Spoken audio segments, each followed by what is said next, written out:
Assalamualaikum warahmatullahi wabarakatuh. Di sini kami akan mempresentasikan tugas kepemimpinan kelompok 3. Kami beranggotakan Muhammad Michal Raptaveni Saifullah, yaitu saya sendiri, Raul Egi Saputra, dan Rizanis Aksal Imam. Topik pertama, topik pembahasannya ada bab 1, membangun komitmen diri, problem solving, pengambilan keputusan, time management atau pengelolaan waktu, kepemimpinan, etika, dan tanggung jawab sosial. Nah, topik bab pertama ini akan dibacakan oleh Rahul Eki Putra. Silakan Rahul. Ya, bab 1 ini membahas membangun komitmen diri. Komitmen adalah sikap pribadi yang secara konsisten mengikatkan diri pada suatu rencana atau usaha untuk melaksanakan segala sesuatu yang telah dirumuskan dan diputuskan dalam rangka meraih keberhasilan dalam usaha. Faktor-faktor yang menunjukkan komitmen tinggi yaitu yang pertama adalah ide gagasan yang dituangkan dalam perencanaan yang terprogram. Lalu yang kedua, tindakan konkret sesuai rencana dan penyesuaian prosedur. Lalu yang ketiga itu ada perilaku yang tepat waktu dan tepat janji, baik terhadap diri sendiri maupun pihak lain. Selanjutnya ada hasil karya nyata yang bermanfaat bagi dirinya dan masyarakat. Yang terakhir, pengendalian secara menyeluruh, baik terhadap rencana, proses, maupun karya nyata yang dihasilkan. Menerapkan komitmen tinggi terhadap pengendalian diri membutuhkan yang pertama kedisiplinan, yaitu ketaatan pada aturan-aturan yang ada. Yang kedua, ketabahan, yaitu kuat dan tahan menjalani perjuangan hidup. Yang ketiga, kerjasama, yaitu saling membantu satu sama lain dalam melakukan suatu pekerjaan. Pembahasan yang kedua adalah problem solving atau pemecahan masalah. Definisi masalah adalah kesenjangan antara target kinerja dan hasil aktual yang ada. Jenis masalah secara umum ada 3, yaitu yang pertama, masalah yang diciptakan, yang kedua, masalah yang dirasakan, dan yang ketiga, masalah yang telah terjadi. Masalah yang diciptakan. Masalah yang diciptakan ini sering disebut masalah potensial yang baru akan menjadi masalah aktual di masa yang akan datang.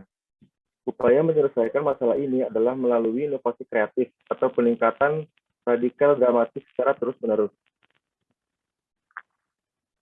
Lalu yang kedua adalah masalah yang dirasakan. Masalah yang berkaitan dengan upaya peningkatan secara bertahap terus-menerus yang bertujuan memperkuat posisi yang sekarang.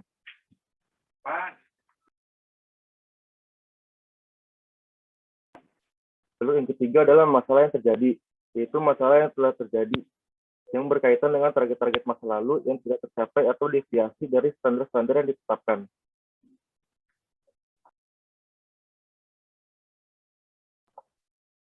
Lalu bagaimana menyelesaikan masalah? Pertama itu adalah kenali dan mengerti kebutuhan. Lalu yang kedua, kumpulkan data dan verifikasi akurasi. Yang ketiga, pilih teori atau prinsip yang cocok. Yang keempat, buat asumsi yang mungkin diperlukan. Yang kelima, selesaikan masalah. Lalu verifikasi dan cek hasilnya, setelah itu komunikasikan hasilnya.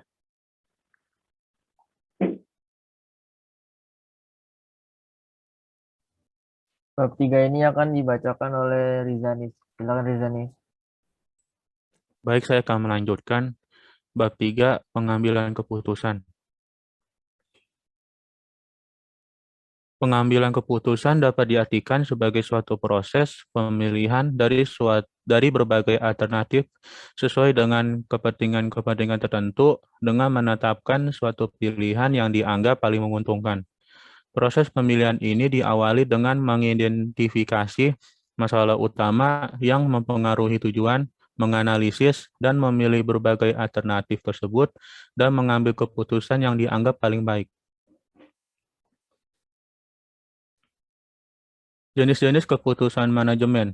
Keputusan yang terprogram, program decision, adalah keputusan yang terstruktur atau yang munculnya berulang-ulang. Jika sering terjadi suatu situasi khusus, mana biasanya akan digunakan aturan, kebijakan, dan prosedur rutin untuk memecahkannya. Pada tingkat tertentu, keputusan terprogram ini akan membatasi kebebasan seorang manajer. Keputusan yang tidak terprogram, non-program decision, keputusan dikatakan tidak terprogram apabila keputusan itu baru pertama kali muncul dan tidak tersusun. Karena sifatnya yang demikian, maka tidak ada prosedur yang pasti untuk menangani persoalan. Tahap demikian, maka pengambil keputusan. Tahap pertama, identifikasi masalah dan definisi masalah. Tahap yang kedua, mengembangkan alternatif pemecahan. Tahap ketiga, evaluasi alternatif pemecahan. Tahap keempat, memilih alternatif. Tahap kelima, implementasi keputusan. Dan tahap yang terakhir, evaluasi dan pengendalian. Bab 4, time management atau pengelolaan waktu. Time management kegiatan atau aktivitas digolongkan ke dalam 4 tahap, yaitu yang pertama, kegiatan yang penting dan mendesak. Dan yang kedua, kegiatan yang penting tetapi tidak mendesak.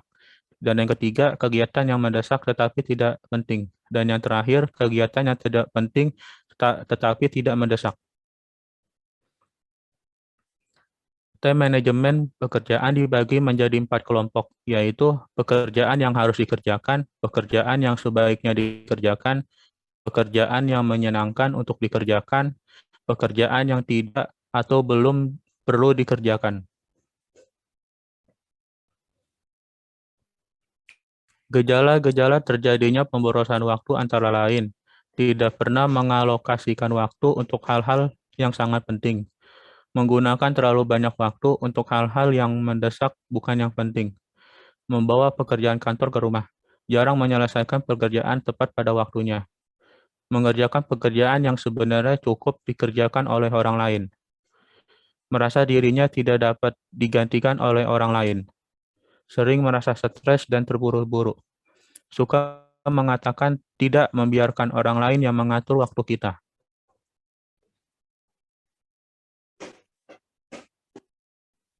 Selanjutnya bab 5 akan dibacakan oleh saya. Bab 5 yaitu kepemimpinan, etika, dan tanggung jawab sosial. Pengertiannya, etika merupakan nilai stres perilaku yang ditujukan oleh seseorang atau organisasi tertentu dalam interaksinya dengan lingkungan.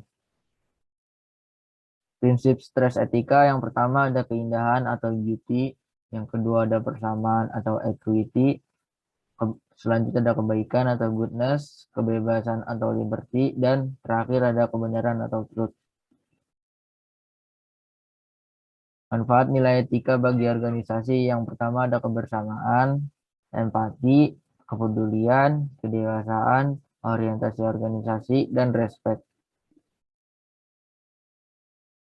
Etiket kepemimpinan. Etiket kepemimpinan adalah cara-cara yang dianggap benar secara umum oleh sekelompok atau suatu komunitas masyarakat dalam upaya untuk mempengaruhi orang lain untuk mencapai suatu tujuan bersama yang dimiliki oleh suatu organisasi. Beberapa hal yang harus dimiliki oleh seorang pemimpin. Yang pertama yaitu ada rethinking future atau mampu menggerakkan seluruh potensi yang dimiliki organisasi ke arah masa depan yang lebih cemerlang.